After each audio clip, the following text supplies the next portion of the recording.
नमस्कार R K cooking channel रे आपण समस्त को मोर स्वागत। आज आम बिना दही क्रीम काजू रे केमिति बनैबा पटल आलू तरकारी जेपरी भजी स्टाइल रे। चलंतु प्रथमे आम मसला पाई पियाज अदा टमाटो सबू काटिबा।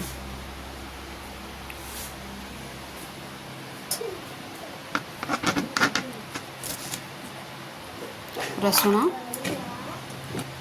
पियाज अदा पेस्ट बनैबा। रेडी हो गला हमर पेस्ट। चलंतु आम ए कटा होता पटल को फ्राए करवा। रिफाइन ऑयल अल्प पकईकि से आम पटल को फ्राए करवा।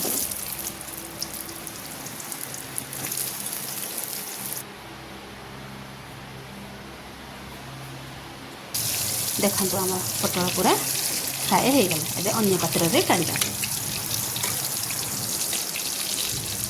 सही करेरे ही आम एबे मसला कषिबा। अल्प टिके चीनी ऐड करबा। लंका पियाज अल्प टिके काश्मीर लाल मिर्च कलर पाई बटा होता पेस्ट को ऐड करवा। सुखा मसला सब ऐड करवा। भल से घांटा। देखो आमर मसला कषि होगा से आम टमाटो ऐड करी फेंटिबा। आलू पटल को पकेबा। एबे आम ताकू किछि समय आम कषिबा। गरम मसला पकेबा। किछि समय आम ताकू कषिबा को छाड़िबा। कषा रेडी आम एबे ताकू पानी पकेकी टिके सिझिबा को छाड़िबा।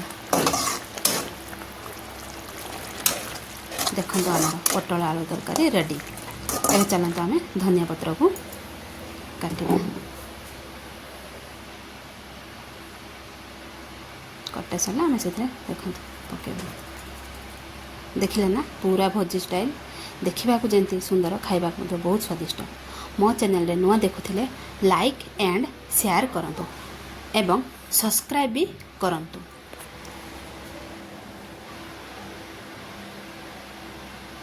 जय जगन्नाथ।